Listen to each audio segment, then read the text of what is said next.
onífújì báwọn pípù ṣe ń ṣiṣẹ́ wọn yìí kò ní fúṣọ̀ wọn ò bright. Yes, everybody entirely ẹ̀rọ pé Fuji music kò grow l'Abẹ́òkúta. On seriousness ara àwọn onífújì ló jẹ́ kí n padà wà lọ bá Aláyọ̀. Mo ti ṣe rẹ́kọ̀dù fún orí tó jẹ́ mi ní promoter tí mo kówó mi lẹ̀. Kí lẹ mean by on seriousness àwọn onífújì? Ṣáwọn onífújì Abẹ́òkúta serious? Rárá àti rárá. Ẹlòmíín wà oníjẹ̀rí Àdìsá tá a ṣe yẹn ló sọ Èrè Àsàlátù di olórin. Èrè Àsàlátù ò fẹ́ kọrin rárá. Èmi mo ní Èrè Àsàlátù àfi kó kọrin. Èrè Àsàlátù máa ń tijú kan producer wà lè Èrè Àsàlátù. Kódà first record tí Èrè Àsàlátù máa kọ́ produce ìgbésí ayé ẹ̀. Tí ẹ̀ bá ti fẹ́ kọ ọ̀rọ̀ láti ní ilẹ̀ ọ̀dọ́là tí wálé lónìí yẹn lọ́wọ́. Olúpẹ̀rí Òṣùpá tó wà l'Amẹ́ríkà ń sìn yẹn. Bàbá kí n má parọ́ fún yín tó bá jẹ́ ṣàjẹ́ ó rọ̀ lọ́rùn. Nínú Olúpẹ̀rí àtàdéwálé alin bàbá ìlú. Bàbá ṣe rí Láǹkèrè. Ṣẹ̀fí Àlàó jáde rẹ́kọ̀dù lé ní yo èyí máa pọ̀ rẹpẹtẹ àrọ́gbọ́kọ́ ń bẹ̀ la ṣe ń lọ rà la ṣe ń mú lọ lé. Àwọn onífújì wa tá à ń sọ yìí ẹ̀yìn àlọ́ ṣe rẹ́kọ̀dù tuntun ẹ̀ máa fi bú mọ̀rọ̀ pé ibi ti kọrin bú Ṣẹ̀fí òrì gbogbo àwọn sàtọ́ máa ti kọrin bú Ṣẹ̀fí òrì. Nínú ẹni tó kọrin ọlọ́gbọ́n àtẹni kọrin èébú owó làwọn máa rà lọlé. Àtàgbà àtọmọdé kájọ máa gbẹ̀tọ̀ yìí o. Oṣù onífújì tí ẹni tí mo wà pẹ̀lú ẹ̀ yóò mọ̀ nílò Abẹ́òkúta mi. Ọkọ mi ni Ọláwùnmí Idris tí gbogbo èèyàn ń pè ní Àlómà. Àlómà. Ní gbọ́dọ̀ sọ pé ọmọ gbogbo onífújì mo ti bá ṣiṣẹ́ l'Abẹ́òkúta o ṣùgbọ́n tí mi ń bá ṣiṣẹ́ láàrin wọn á jẹ́ fíù bí àwọn tó ṣe dé ń sìn ṣá akọ́ bẹ̀rẹ̀ látòrí ibi tí mo ti bẹ̀rẹ̀ à ń pẹ́ nìkan ní Àrò Sábó tó ti kú sìn kọ́lọ́fọ̀rún kẹ́ lẹ́yìn ẹ̀ Táṣẹ́rẹ́ Bọ́dí Sábó bẹ́ẹ̀ ni Sábó nìyẹn náà wà ìyẹn náà ti kú. Mo ṣẹ̀ṣẹ̀ wá bọ́ sẹ́yìn Jẹ̀lílé Àdìsá. Ìdájọ́ yẹn lájọ wà like bí more than 20 years pẹ̀lú Jẹ̀lílé Àdìsá. Jẹ̀lílé Àdìsá. Bẹ́ẹ̀ àgbà gan àgbà gidi bí mo fi ṣe jẹ́ àgbà onífújì. Ẹyin tá máa mú lẹ́yìn Mọ̀rúfú Èbí títí jágbà onífújì àkọ́kọ́ l'Abẹ́òkúta Jẹ̀lílé Àdìsá. Làǹdómà náà wà àgbà onífújì ní Làǹdómà náà irọ́ ni wọ́n. So lẹ́yìn yẹn Fatai Arówórà yẹn tiẹ̀ àjọ lọ school ni láti secondary school ló ti ń kọrin lèmi náà ti ń lùlù. After Fatai Arówórà gbogbo àwọn dé olú yẹn náà Mọ̀rúfú Onírú tó bá níṣẹ́ nígbà yẹn Jẹ̀lílé Àdìsá ò bá níṣẹ́ Jẹ̀lílé Àdìsá ni mo permanent sẹ́yìn ẹ̀ tí gbogbo èèyàn mọ̀ mí mọ́ jù nígbà yẹn tí ò bá ti níṣẹ́ tó jẹ́ àwọn dé olú Mọ̀rúfú Onírú wọ́n ní tó bá níṣẹ́ máa ń bá wọn ṣiṣẹ́ nígbà yẹn ni mo sọ pé kò sọ onífújì náà l'Abẹ́òkúta àfi tó bá ṣẹ̀ṣẹ̀ àwọn tó ṣẹ̀ dé ń sìn ló máa ní pé bóyá mi ò gbàdọ̀ òun kọjá ni mi ò bá òun lùlù yìí.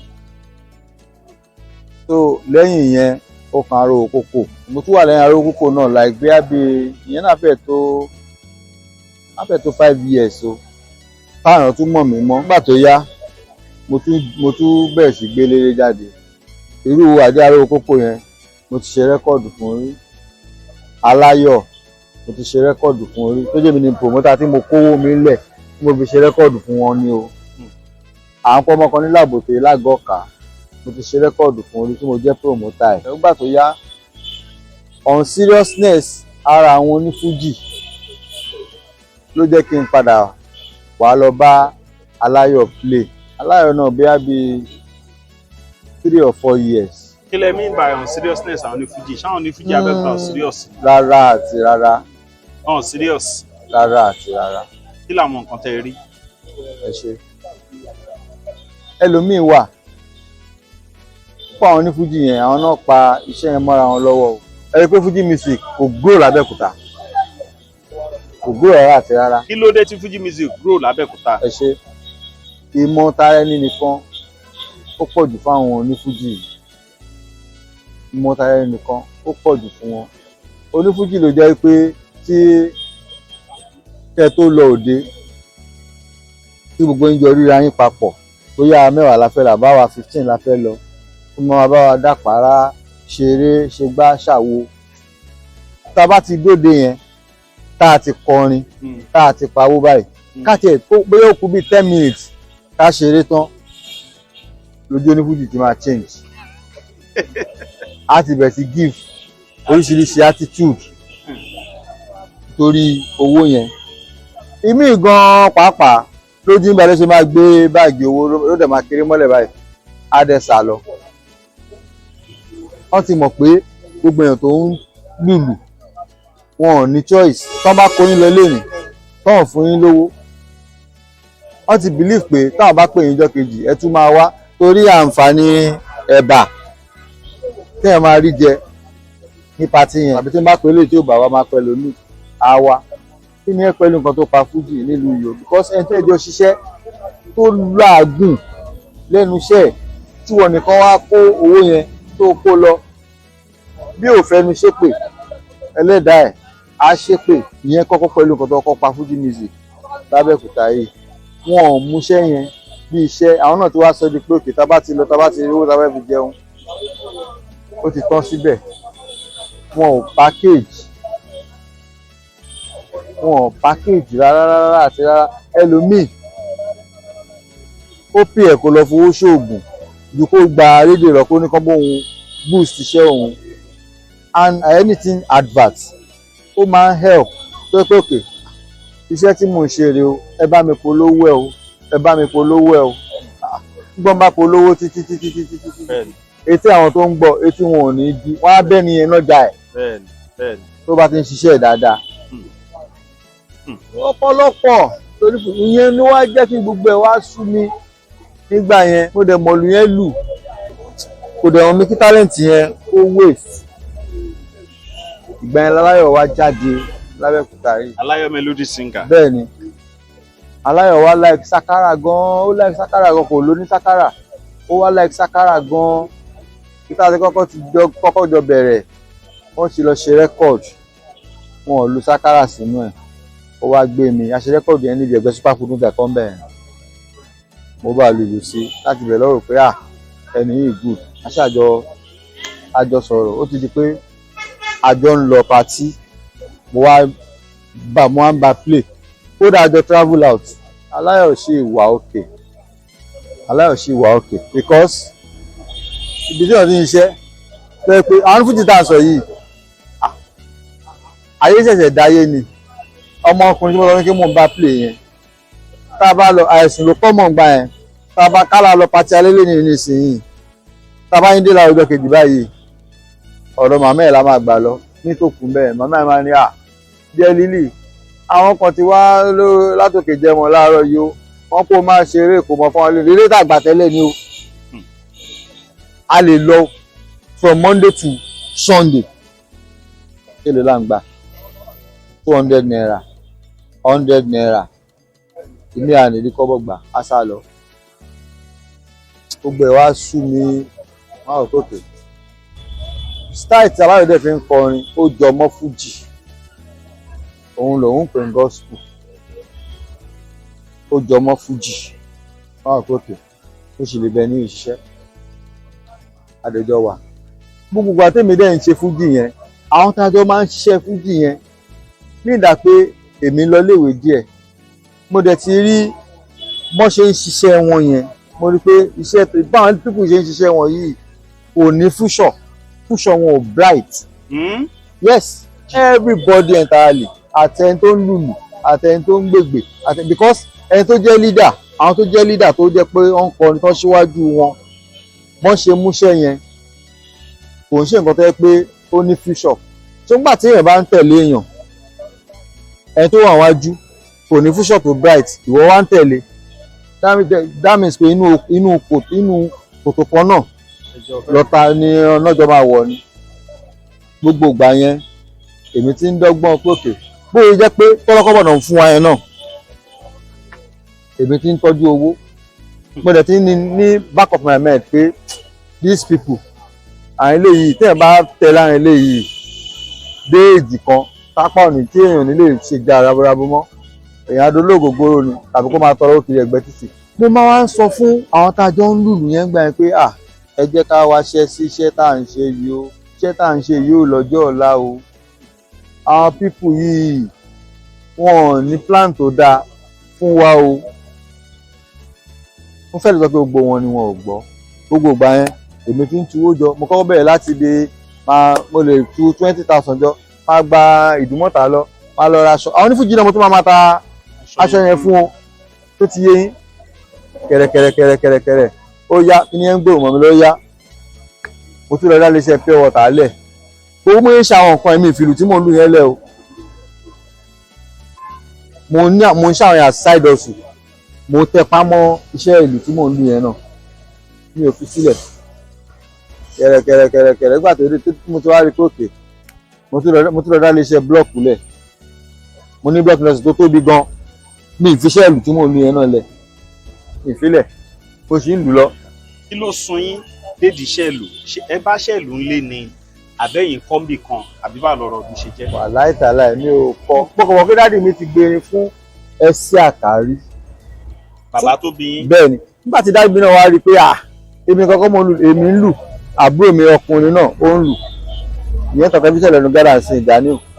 so wọ́n kọ́kọ́ máa ń bá wa jà pé ayọ́rọ́rọ́rọ́ dáàdì mi máa ń gbo ìyàtọ̀ tó jẹ́ lẹ́yìn ẹ̀sà ká yẹn a máa ní láíláíláí pé ẹ lè tẹ̀lé olóyún ó gbá kan owó kan. bíúdì kan takọ̀ ní dáàdì mi gbàtọ́ ní pàwọn léwa a ò gbọ́ wọ́n padà fi wálẹ̀. mi ò kọ́ níbi kankan.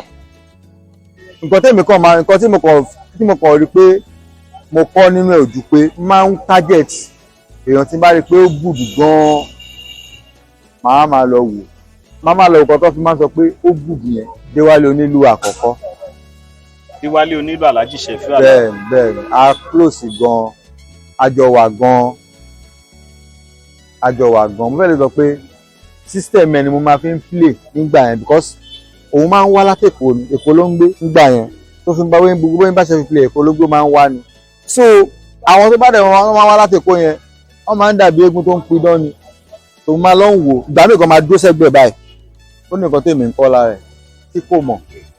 mo tún wá ní sórí kan tó lágbára nígbà tí àkọ́kọ́ a fẹ́ ṣe first record gbàrà pẹ̀lú Jẹ̀lé Àdìsá yẹn àwọn tá a jọ ń kóra wa káàkiri tá a jọ ń tẹ̀lé bá play la lọ ṣe rẹ́kọ̀dù yẹn lẹ́kọ̀ọ́ alùbọ́ ló ń ṣe rán wa wọ́n ṣe àtúnraṣe ní promoter àtúnraṣe tà á jáde ńgbà yẹn. bẹ́ẹ̀ ni àtúnraṣe ní first promoter l'Abẹ́òkúta yẹn ó ní Jẹ̀lé Àdìsá tá a ṣe yẹn ló sọ Èrè Àsàlátù di olórin. Èrè Àsàlátù ò fẹ́ kọrin rárá èmi mo ní Èrè Àsàlátù àfikún kọrin. Èrè Àsàlátù máa ń tijú kan producer wà lè Èrè Àsàlátù kódà first record tí Èrè Àsàlátù máa kọ́ produce ìgbésí ayé ẹ̀ Jẹ̀lé Àdìsá wọ́n ní pé ṣe mọ̀ pé tẹ̀wọ̀n bá gba producer pé kí wá kọrin fún mi wọ́n máa ń sanwó fún producer pé producer gba owó iṣẹ́ ẹ̀ ní. aago tẹ̀wọ̀n pé sọ́wọ́n pé mò ń ta aṣọ mò ń ta bàtà mò ń ta góńgbà ẹ̀ aago leather wristwatch báyìí àti òrùka ni mo fi fún Èrè Àsàlátù ní owó iṣẹ́ producer ẹ̀ nígbà yẹn. òun ló gbà lówó producer. àtúnṣe ló wá ti tẹ̀tẹ̀ pé ẹni tó kọrin tó báyìí ọjà àgbò pẹ̀lú àwọn àfáà kan ní Èrè Àsàlátù ti máa ń ṣe jálàbí ọjọ́ ṣe jálàbí ni. ó yẹ kó gbẹ ní ilé ìkọrin wọ́n ṣáà produce fún ara ẹ̀ wọ́n ṣáà kọrin yẹn kọ jáde. gbàtí Èrè Àsàlátù yẹn tún wá jáde tó wá mì gbòòrò ẹ̀rọ nìkà òun ò lè kọrin kó máa fèsì crowd o ibi tó máa mọ nìyẹn o. mo pẹ̀lú ẹni tó fún un ní courage pé no o gbọ́dọ̀ kọrin tó yẹ àjọ wa gan ni o. inú mi dẹ̀ dùn pé àjọ ń ríra wá ń sìn àjọ dúpẹ́ lọ́wọ́ Ọlọ́run mo fi ń yangàn òun náà fi mí yangàn. so kí n padà sórí kíkọ́ tí mo sọ fún yín yẹn a fẹ́ lọ ṣe rẹ́kọ̀dù ẹlẹ́ẹ̀kejì lẹ́kọ̀ọ́ náà ṣe mọ̀ gbọ́ ìsọ yìí gbà wo à ń tẹ̀sí lákọ̀ọ́kọ́ yẹn o kò wá pa o kíníkan o ẹ jẹ́ ká gba àwọn nílù tó ń lu rẹ́kọ̀dù gangan tó ti yé yín. wọ́n ti wá gba Olúpẹ̀rí Òṣùpá tó wà l'Amẹ́ríkà ń sìn yẹn tó yẹ kémi àtẹniyẹn náà tún close nìyẹn o.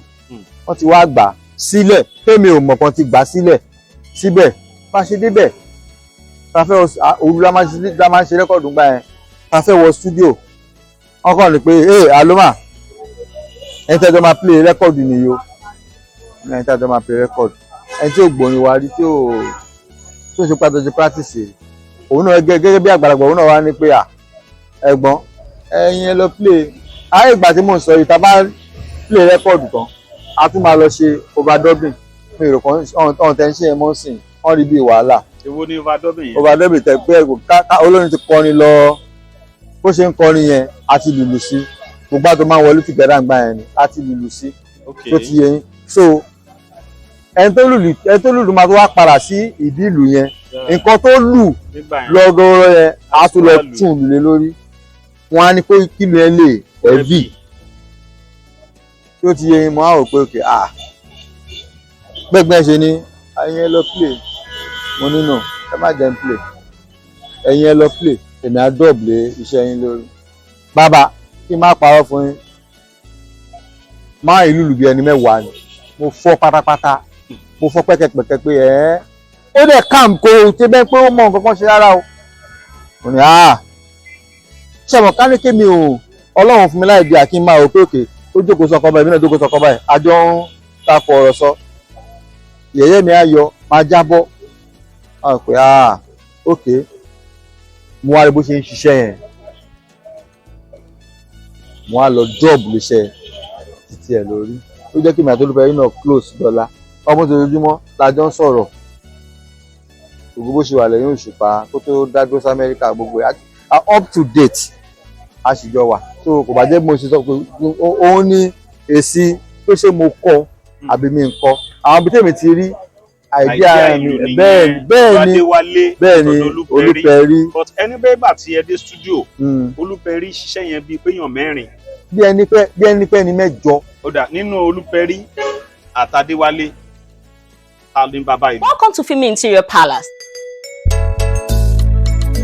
At Fimi Interior Furniture Hub, we give you nothing but quality furniture such as Egyptian furniture. A tún ní àwọn kan tá a tún pè ní contemporary furniture. Ó wà fún àwọn tó ń fẹ́ nǹkan tó wà classic. Ó wà tún ní àwọn kan tá a máa ń pè ní certified. Only the latest in terms of quality imported furniture. Ṣé ẹ tún wá rí? A ní àwọn bẹ́ẹ̀dì tó jẹ́ pé tẹ́ bá ti sùn sórí ẹ̀ báyìí gbogbo ara yín ló máa nà dáadáa. And guess what? Bí bàbá ń bá wọn wò kọ́ give you na those room split. With our room split, ẹ nídìí láti máa ṣe àwọn TV chef wọn. A ní àwọn dining tó jẹ́ pé tẹ́ bá ti rí oúnjẹ ó máa jẹ́ kó oúnjẹ ń wù yín ni. Àwa tún ní àwọn office furniture kò dá mi ẹnu. Téèyàn bá ti wọnú ọ́fíìsì yín wọn ò ní máa fi àwọn kùsàkùsà business wọn ò ní máa fi lọ yín. Fimi Interior is situated at opposite Navy Secondary School, and we have our new branch at opposite Zenith Bank, Isalẹ̀gbẹ̀. Our phone number 0806 259 1058. We'll be expecting you.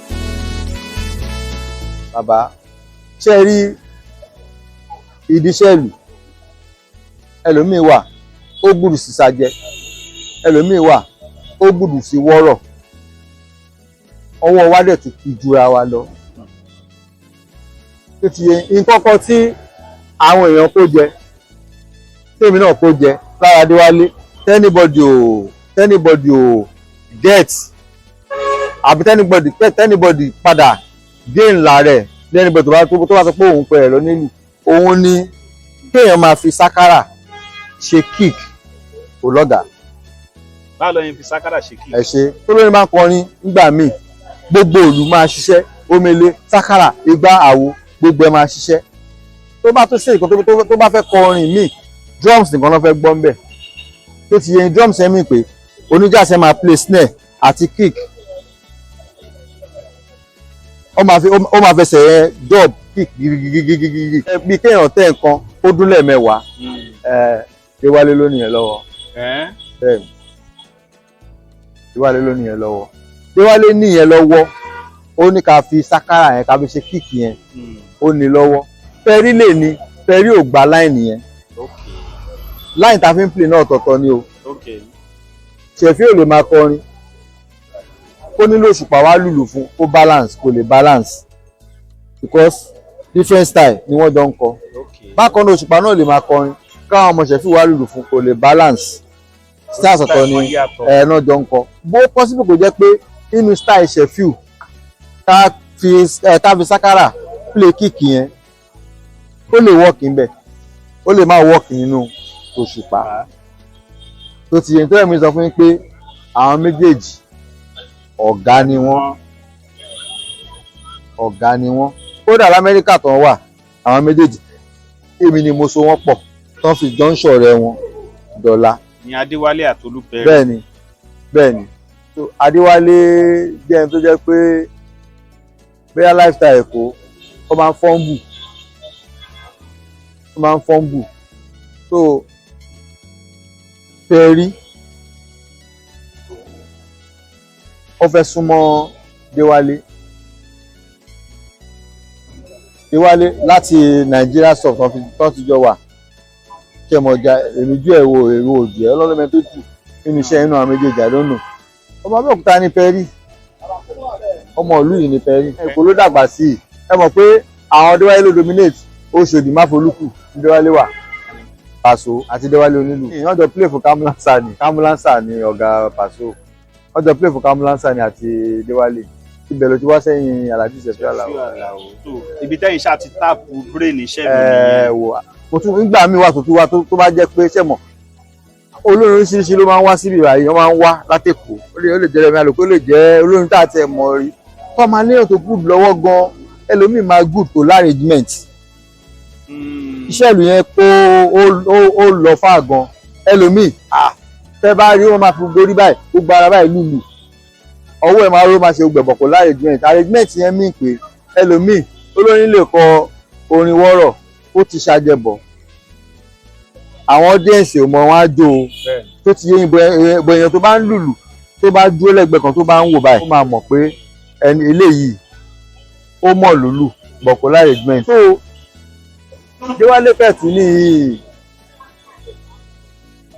tí ẹ̀ bá ti fẹ́ kọ wọ́rọ̀ látẹ̀ ní ìlọ dọ̀la ó rọ̀ lọ́rùn kò rọ̀ nílùú mi lọ́rùn tó bá jẹ́ ṣàjẹ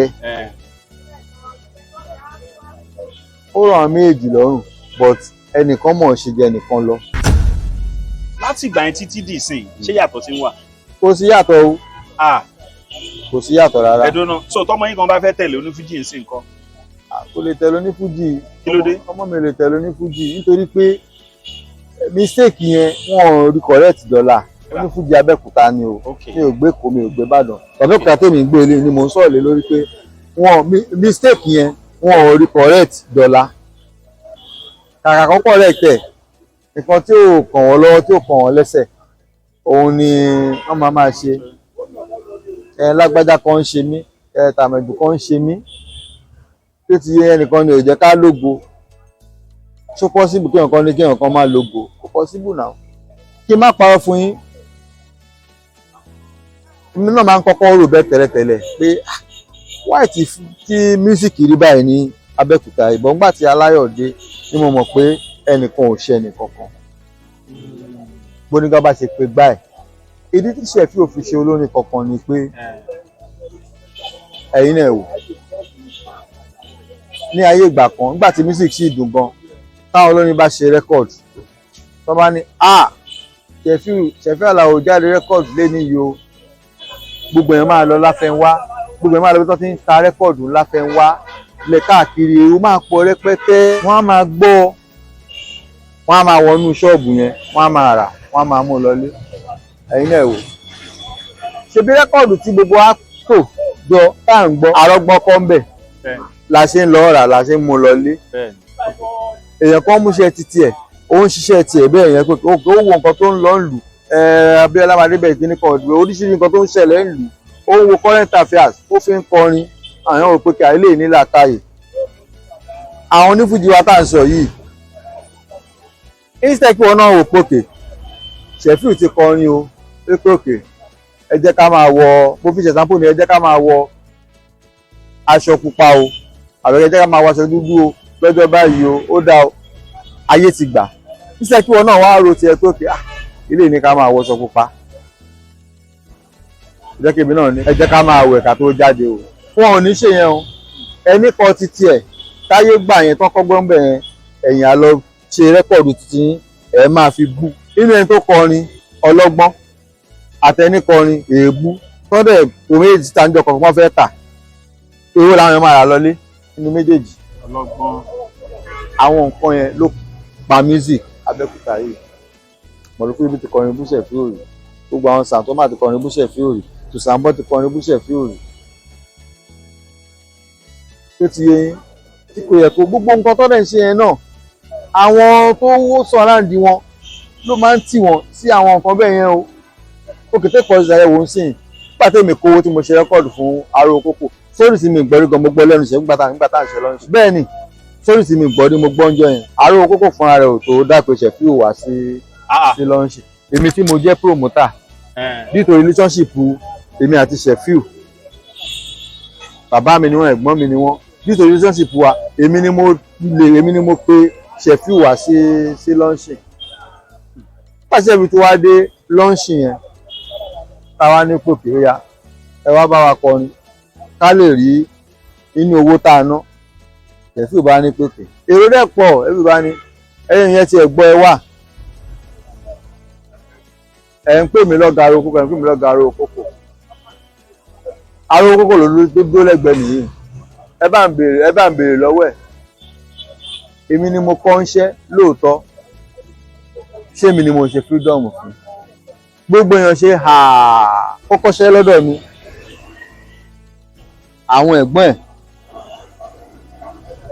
wọ́n ló fẹ́ ṣe freedom wọ́n ti pe Musiliu Tùsànbọ̀ kọ́ ló máa ń fọrùn pé bọ̀dá yẹn kó wá ṣe freedom fọmọ tí wọn ò kọ́ ń ṣẹ́ wọ́n wá invite Ṣẹ̀fíù as guest artist pé kó wá síbẹ̀ wọ́n ti ṣe gbogbo everything bí ẹ náà là ń gbọ́ mi ò gbọ́ sórí ìwé ẹ̀rí o ẹ̀gbọ́n yẹn lẹ́tù lọ ó gbà mọ́ra tẹ bá rántí ìgbà yẹn Ṣẹ̀fíù àti Musiliu Tùsànbọ̀ yẹn jọ wá ṣe láìfù kan Ṣẹ̀fíù ń pèrè ní Ògúndá Musiliu Tùsànbọ̀ ń pèrè ní Ọ̀kànràn. Ògúndá ló máa rẹ́yìn Ọ̀kànràn. Bẹ́ẹ̀ni ibi tó ti ṣe láìfù yẹn nìyẹn nígbà yẹn. Aṣẹ́dẹ̀wà nú ọ̀rọ̀ tá à ń sọ yìí tó ẹ̀yin náà wò nígbà tó ọ̀rọ̀ kan ọ̀rọ̀ tó di ọ̀rọ̀ tí mi náà wá tó má para bèèrè lọ́wọ́ bàdá wáyé pé kí lóòótọ́ ní Ṣẹ̀fíù ṣe máa ṣe bẹ́ẹ̀ ló jẹ́ àwọn tó ń sọ̀rọ̀ àwọn ìdí wọn. Style tó máa lò mi ò lè bá wọn lò because next week wọn ni máa ṣe lọ́ọ̀ṣì èmi náà pé máa bẹ̀rẹ̀ sí ní dájú mu ní ìdá mi orí ẹ tí mi wà ní lọ ṣó alájí mọ́ ni wọn náà máa dọ̀gá nìyẹn mu ní ọ̀gá kí n má lọ ṣó mọ́ ẹ̀yẹ̀mọ̀kọ́ ọmọdé lójúkọ̀ tọmọdé mọ̀. Ṣẹ̀fíù wá ní ó dáa ó máa tún freedom ẹ ṣe ni o láti gbà yẹn àti gbìyànjú láti gbà yẹn ọ̀hún tí ìdí freedom náà ṣe dè níyò púpọ̀ nu wọn náà tètè dọ̀gá tó bá ti sọra wọn di ọ̀gá iná tún pẹ̀lú nǹkan tó tún dá wọn láàmú akọ ọmọọṣẹ́ lọ patí ẹ̀ ní fún wọn lówó àwọn nǹkan tó pa music wọn nìyẹn o. ó tó wá di pé bóyá anybody máa jágbọ́n pé kìá wọn ò ṣe wá o àwa là ṣiṣẹ́ wa dáadáa o. àwọn oníjìbìtì ti gbà wọ́n ti take over. wọ́n pèèyàn sí patí ṣé àbí odidi bí orí omi yìí wọ́n pè lórí síbẹ̀ kó wá kọrin ó kó spíkà mẹ́rin lọ́bẹ̀. àwọn nǹkan tó bá ṣe ń jẹ́ mò ń sọ fún yín kó spíkà mẹ́rin lọ́bẹ̀ ó kẹ́ni mẹ́ta sórí stage kan máa lù ú. wọ́n ṣe pàlàpàlà wọ́n lọ wọ́n pẹ̀lú míì nígbà tí mò ń bá Láyọ̀ play ordinary jump lásán jump láláyọ̀ fi win àti gbogbo ìrìn l'Abẹ́òkúta yìí jump káàkiri ordinary jump aláyọ̀ máa wà full set ní iṣẹ́ 500,000 lẹ́ni o kò kí ààyè tó fẹ́ pa ń bẹ̀ boys dem àwọn bíi 25-27 lórí stage tó fẹ́ play láì ṣe kí bóyá a fẹ́ lọ ṣe kò máa fẹ́ lọ ṣe kò sẹ́ni tó máa rírun nǹkan bẹ́ẹ̀ yẹn tẹ́lẹ̀rẹ̀ yẹn ò ní ìwọ̀n pé ẹ̀yin aláyọ̀ mo ti kọ́ pé kódà tó jẹ́ pé gbogbo ọmọ ọ̀ka oúnjẹ nífẹ̀ẹ́ lùlù yẹn wọn bàbá ẹ̀ kó máa wọ ṣù wá sí ṣù everybody máa yes ẹ lọ wò dọ́là lọ wò ṣù everybody máa ń wọ̀ lórí stage onífújì ẹlòmíì kan wọ betún sí wà lùlù lórí stage aṣọ àdọ̀tí kò sí uniform gbogbo àwọn ayé rẹ̀ ti lajú àwọn ojú àwọn èèyàn ò fọ́ wọ́n rẹ̀yàn tó ń package iṣẹ́ ẹ̀ ńlẹ̀ wọ́n rẹ̀ tí ò package iṣẹ́ ẹ̀ ńlẹ̀ kí ẹ̀ má package iṣẹ́ ẹ̀ kó máa kọrin kí náà là lẹ́nu ẹ̀ ayé òrí o ẹni tó package iṣẹ́ ẹ̀ tó gbé everything neat ó gba iṣẹ́ gidi gbogbo ọmọọṣẹ́ ẹ̀ neat ó máa wúkọ́ wọn á náwó fún á pawọ́ ẹ̀ kúrò ńbẹ̀ ìyẹn náà pẹ̀lú nǹkan tó kó bá Fuji music lateness náà ẹlòmíì wà láàrin àwọn onífújì yìí náà ẹ pè sí pàtí ọ̀sán kó wá kọrin fún yín lọ́sàn-án á máa bọ̀ ńbẹ̀ láago 6 àrọ̀lẹ́ ìgbéraga báwo mo ṣe máa pè yàn sí pàtí ọ̀sán tó máa bọ̀ láago 6 àrọ̀lẹ́ kó máa bẹ̀ mí pé kí n má bínú pé òun pẹ́ òkè àwọn èèyàn wá bẹ̀ mí ó lọ oúnjẹ yẹn ṣé máa tó wá lọ pè jọ mí kò possible nígbà tí mò ń bá aláyọ̀ play à ń dé pàtí láago 7 àárọ̀. aago 7. bẹ́ẹ̀ ni aago 7 àárọ̀ táàdẹ̀ máa jókòó pàtí táàdẹ̀ bẹ̀rẹ̀ aago 7 àárọ̀ yẹn ó lè jẹ́ aago 4 ìrọ̀lẹ́ ní pàtí máa bẹ̀rẹ̀ gbogbo nǹkan yẹn náà kò ní máa jẹ́ kí customer doubt olórin tó fẹ́ pè so kí ni ẹ ti wá ó ti tẹ̀léra wọn àwọn onídìí ẹ ti múṣẹ́ wọn dáadáa wọ́n ní tí wọ́n ṣe bá wọn ṣàwo wọ́n ti fi gain art àwọn èèyàn lábẹ́òkúta so wọ́n wá ń pè àwọn oníjùjú wọ́n ti wá ra onífújì gẹ́gẹ́ bí ẹni tó serious ẹlòmíràn a máa kọrin láàrin wọn amúgbó tó wà lẹ́yìn patí wọ́n máa jèrò tó wà ní patí lọ a máa amúgbó a máa tò sókè ra òwúrà rẹ̀ so wọ́n ti kà kún pé wọ́n ti wá rí onífújì abẹ́òkúta gẹ́gẹ́ bíi pé onífújì amúgbó àwọn oníjùjú wọ́n decent lára yẹn náà pẹ̀lú nǹkan tó jọ Fuji music lábẹ́òkúta so gbogbo kíní ẹ ó jẹ́ kó sú mi ni pé ẹ wò Ọlọ́run kúkú ti ṣàánú mi mo taṣọ láti bí aṣọ mo ní iléeṣẹ́ pure water láti iléeṣẹ́ pure water mo bẹ̀rẹ̀ sí ní ta mọ́tò so mo ti wá wò pé wò. náà pẹ̀lú gbogbo bí nǹkan ṣe rí wá ní ìmọ̀ràn tẹ́ fẹ́ fún àwọn onífújì Abẹ́òkúta báyìí ṣé bá a ṣe máa wò náà rè.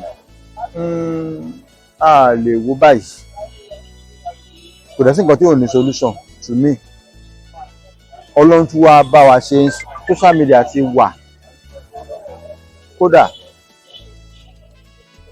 gbogbo nǹkan ti di rọrùn báyìí bẹ́ẹ̀mi ṣe rò. solution bẹ́ẹ̀mi rí ń sìn ni pé oníkálukú lọ package iṣẹ́ tó bá pè wọ́n lóde wọ́n gba irinṣẹ́ gidi wọ́n jẹ́ kí gbogbo àwọn ọmọọṣẹ́ wọn kán ní uniform kán máa láwa amúgbó sẹ́yìn stage wọn wọ́n bá rí nǹkan tó fẹ́ mú kán lè kúrò pé kó lọ ṣe fàájì ẹ̀ ń sàlẹ̀ wọn ò fẹ́ rú ẹ̀ tó káyé bẹ̀ sí mẹ́nu àbùkù ẹ̀ kúrò lára wọn díẹ̀ kán lè máa yá kán máa post ẹ̀ kí kán bọ́ ṣe máa lọ rí ọ̀gá wọn Alhaji Sefiu Alao káwọn àwọn náà lè bá wọn promote Fuji music yẹn lábẹ́òkúta wọ́n lè bá wọn promote in the sense that ṣe mọ̀ pé àwọn ṣe wide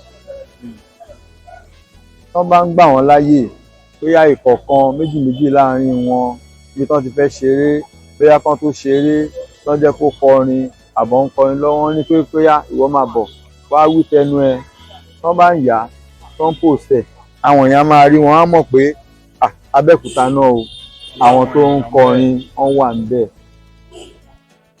tó bá dẹ̀ ti rí wọn bẹ́ẹ̀ tó ti fi pọ́n pè wọ́n ó dẹ̀ kù sáwọn náà fara hàn lọ́wọ́ wọ́n máa gba iṣẹ́ gidi wọ́n máa múra dáadáa wọ́n dẹ̀ gbọ́kàn lórí kó oògùn àbí nǹkan kan bẹ́ẹ̀ yẹn wọ́n súnmọ́ ẹ̀yìn pìrìsẹ́ńtà tó bá ti ṣe rẹ́kọ̀dù láàrin wọn kẹ́ bá lò dáadáa fífi gbogbo íńtánẹ́ẹ̀tì kẹ́ bá lò. ipò ẹ wà ní àwọn tíìmù Tọ́láníyọ̀ sí ọ̀tá ṣe lẹ́nu ọjọ́ mẹ́ta yìí náà. bẹ́ẹ̀ arapa nǹkan tí mò ń sọ fún yín ni ẹ wo olùbọ̀dá yẹn sìn ẹ wo àwọn òwò àtọ̀tì ìwò ń gbà yẹn ó sì mọ wọn lára dèmí tí èèyàn kan wá ń ṣe nìkan ni. Aloma bóyá kí ni iṣẹ́ tẹ wá ń ṣe báyìí ẹ sì nífẹ̀ẹ́ sí ṣe orin náà. nígbà tí mo rí pé Ọlọ́run tún ti ń lo ẹ̀yìn fún gbogbo àwọn olórin yẹn mo rò pé ẹ ti wọ́ ọmọ òfin ebi ẹ ti wọ́ síta. Ọlọ́run ti wọ́ síta. bẹ́ẹ̀ ni Ọlọ́run ti wọ́ síta ẹ tún ṣẹ̀yẹ̀ ṣe ti Alhaji Kabaka náà sí Kabaka náà mo lùlù fún wọn dáadáa gan ni o.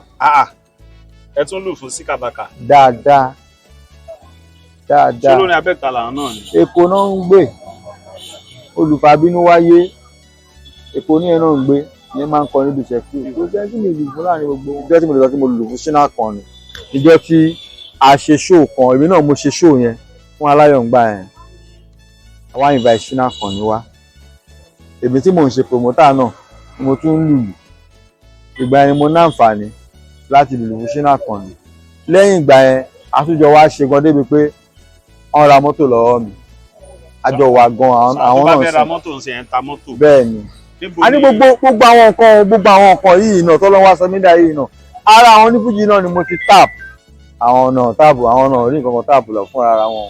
wẹ́ ọ̀rọ̀ lẹ ti gbọ́ yẹn látẹnu Àlùmọ́ bí ọ̀rọ̀ fújì ṣe jẹ́ nílùú Ẹ̀gbá tó lẹ ti ń ta mọ́tò yín báyìí. orí omi. ṣé Abẹ́òkúta nìkan lẹ ti ń ta mọ́tò ni. kò síbi tí wọ́n ti fẹ́ ra bọ́ èèyàn wá ra mọ́tò làwọn lọ́mi látàbújá anywhere wọ́n máa ń wá rà. ẹ sọ nọ́mbà yín fún àwọn èèyàn. 08063253762. lẹ́ẹ̀kan sí i. 08063253762. nọ́mbà tẹ́lẹ̀ Paloma sí nìyẹn bóyá ní 1 or 2 questions láti béèrè. tó bá dẹ̀ jẹ́ pé ẹ̀yin náà fẹ́ ra mọ́tò bóyá àwọn dẹ̀ wà ní mọ́tò náà tó fẹ́ tà. torí wọ́n tún máa ń. bẹ́ẹ̀ni à ń swap náà. on swap náà gbogbo ẹ̀ náà lẹ ti gbọ́ yẹn ẹ ṣẹ́gun Àlùmọ́ kò ní bàjẹ́. ọmọ kékeré pírísẹ́ńtà oyíyá mẹ́lọ̀ kásínátì yélèlè babaláyé náà sí gẹ́gẹ́.